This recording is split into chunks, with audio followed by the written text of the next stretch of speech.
We have a hard time securing rebounds at the end of games.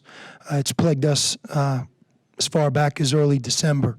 And key second shots beat us tonight, among a few other things. You got to make free throws, and especially when a guy like Peyton Pritchard is playing against you, because he's not going to miss a free throw. But, look, I'm going to give Peyton Pritchard tremendous credit. I mean, he came in here, and that's what college basketball used to be about. You have a guy that's played on 4 consecutive NCAA tournament teams. He's the heart and soul of Oregon's basketball team, and he rode in here tonight, and he put 38 on the board, and it was easy. It wasn't bad. It wasn't like he hit fadeaways or tough shots. It was an easy 38, and we had an opportunity to overcome it because we had quite a few players on our end that played their hearts out, made big plays. But you have to be able to get rebounds. When they're in your hands, you can't get nervous and the ball goes out. You got to squeeze it. And when you go to the foul line, you got to knock them in. And if you're a team that struggles securing defensive rebounds near the end of games and you don't make free throws, you're vulnerable like the other 200 or 250 teams in this country. Part of winning is being able to deliver down the stretch. If we made our free throws and it took away a couple key second shots, including the game-winning shot, then we would had a hard-fought victory that probably wouldn't have gone into overtime. But you have to give Oregon credit. They're an excellent team, and you have to give Peyton Pritchard a lot of credit. He is the player of the year in this conference, as far as I'm concerned.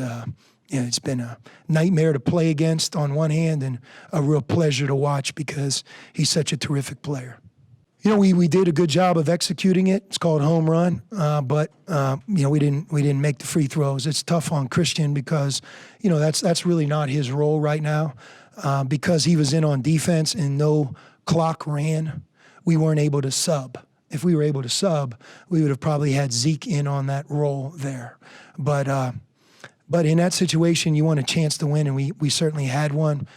This loss doesn't fall on Christian. He had 6 rebounds in 10 minutes and did a really good job in a lot of areas, as did a lot of players on our team.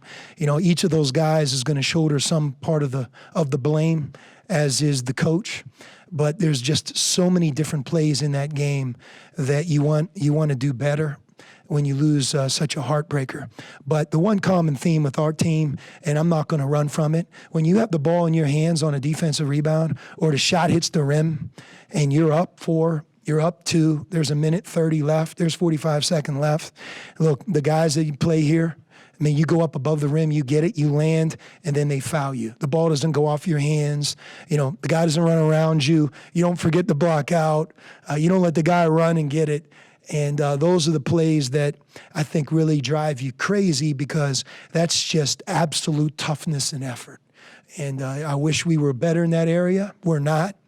And that's why we have the number of losses that we do. When you're them and you lose a game at Arizona State like they lost, they're going to come in here and they're going to fight and fight and fight to the death. And we have to be there right with them. You got to rebound the ball like they missed. You don't get a chance to ball's out of bounds. A guy go get the ball above the rim. Rondé Hollis Jefferson, go get it above the square. Land.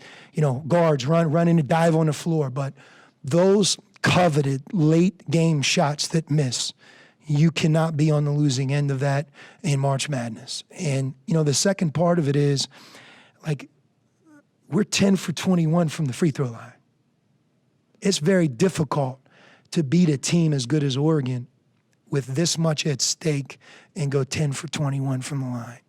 So you go 10 for 21 from the line and, a couple things that I talk about, it really negated some terrific play. There's some guys that made big shots on our end, big plays. I thought our defense, Dylan Smith, I don't know if I've seen a guy play any better or harder than he played. He played 37 minutes. Not only did he guard Pritchard for most of the game, but he had 18 points. He did a great job. Our senior, that guy right there, he did a great job. I'm really, really proud of him. Where we erred is in the first 8 minutes of the game where we didn't put Dylan on Peyton Pritchard. And he got off to a really hot start. The guy had 20 at the half and 18 in the second half. And I don't know. Does he not get drafted? Is he just too old? Is that how this works? I don't know. I mean, I watch these guys, and I like to think he can play in the NBA. He's pretty good, man. I mean, we've been in 6 games, 8 games like this year. But we have to win them. That's our job. It's my job to win. Losing, who cares? All we did is put on a good show for the crowd, and we played with great effort. But, the objective at the end is to have more points than the other team. And you know what? That's the way it works. So we're moving on. And you know what? We have 2 tougher games in L.A. UCLA has a chance to win the conference. USC, I know, has a talented group, and they're playing for the tournament. And, every game is a single elimination game. And we played well enough to play a good game, but we didn't make the plays needed to win the game, and there's a big difference. Pressure free throws are, I'll go back to Alonzo Trier. He was like the executioner. When you have a guy like Peyton Pritchard and Alonzo, you almost take it for granted. Dana next year will think back to so many games that Peyton Pritchard's in because, he's so reliable from the free throw line. And, them being 11 for 14, but he was 8 for 8,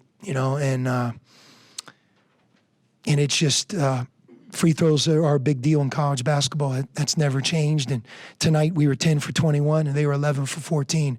Big difference in the game. No, all he had to say is his head hurt and we'd have taken him out. But I think he felt like he was fine and it didn't work out. We have a lot of guys that are going to leave and play in the professional ranks. And, we have guys that have started for 27 games, right? I mean, everybody knows their role. This is what we signed up for. You got to deliver. You got to deliver. This isn't Thanksgiving anymore. And Oregon delivered, and they're on the plane ride home, and they got a great program, great team. I thought Peyton Pritchard, once again, was just an amazing college basketball player. Maybe he'll get invited to the Combine. I know T.J. McConnell didn't get invited to Chicago. I'm hoping they'll give him an invitation. I know he's a senior, but I like to think he might have a chance. It seemed like you came out really quick, too, after the game for your radio. I didn't know, did you say anything to the guys after something like this? Yeah, I just want to get this over with, just kind of move on.